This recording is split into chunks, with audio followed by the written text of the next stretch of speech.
Hello everyone, welcome to my cooking blog. তো আজ বানিয়েছিলাম চকলেট কেক। তার জন্য আমি এখানে ময়দা নিয়েছি 1.5 কাপ, আর কোকো পাউডার নিয়েছি 3 টিস্পুন, আর এখানে বেকিং পাউডার নিয়েছি 1/2 টিস্পুন, বেকিং সোডা 1/2 টিস্পুন।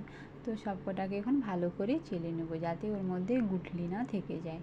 তো দেখতেই পাচ্ছেন, এভাবে আমি ভালো করে চেলে নিয়েছি। আর এদিকে আমি সুগার পাউডার নিয়েছি 1 কাপ, আর এখানে অয়েল নিয়েছি 1/2 কাপ। তো এই দুটোকে ভালো করে মিক্স করে নেব। তো এদিকে এটাকে ভালো করে মিক্স করে নিলাম। তারপর এখানে আমি যে ময়দাটা চেলে রেখেছিলাম ওটাকে এখন মিক্স করে দিলাম। তারপর এখানে আমি 2 কাপ দুধ নিয়েছি। তো এখন একটু একটু করে মিক্স করব, একসাথে সবটা দেওয়া যাবে না, তাই একটু একটু করে মিক্স করে নিচ্ছি। তো আমার এখানে পুরো 2 কাপ দুধ লেগে গেছিলো।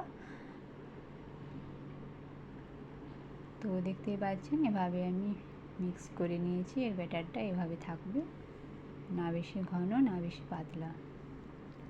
তো এটাকে আমি সাইডে রেখে দিলাম। তারপর এদিকে আমি একটা কাঁচের বয়ামে ডায়েরি মিল্ক চকলেট নিয়েছি, আর এখানে একটু দুধ নিয়েছি।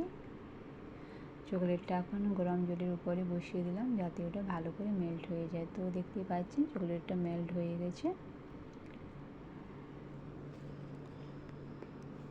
তো এভাবে মেল্ট করে এটা সাইডে রেখে দিলাম। তারপর এদিকে আমি ইডলি ছাঁচে বানাচ্ছি কেকটা, কারণ এটাতে খুব তাড়াতাড়ি হয়ে যায়। আর এখানে আমি একটু একটু করে ব্যাটারটা দিয়ে দিচ্ছি।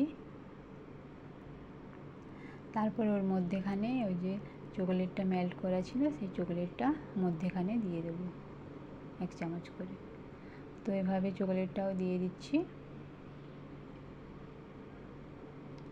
আর এটা খুব সহজেই হয়ে যায়, সময় বেশি লাগে না, 10-15 মিনিটেই।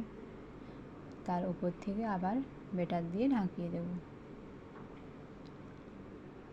তো দেখতেই পাচ্ছেন, এভাবে আমি ঢাকিয়ে দিলাম ব্যাটারটা দিয়ে। তারপর এটাকে এখন স্টিম করে নেব।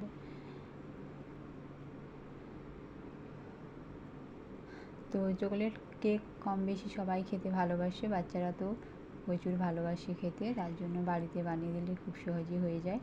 আর দেখতেই পাচ্ছেন কতটা ফুলে গেছে, আর স্পঞ্জিও হয়েছে, নরম। তো দেখতেই পাচ্ছেন ভিতরে চকলেটটা দেওয়া আছে, খেতে খুব টেস্টি হবে। আর এখানে আমি উপর থেকে একটু চকলেট দিয়ে সাজিয়ে নিচ্ছি, যাতে দেখতে খুব সুন্দর লাগে আর খেতেও টেস্টি হবে। তো ভিডিও কেমন লাগলো অবশ্যই কমেন্ট করে জানাবেন। ভালো থাকবেন, সুস্থ থাকবেন, টাটা।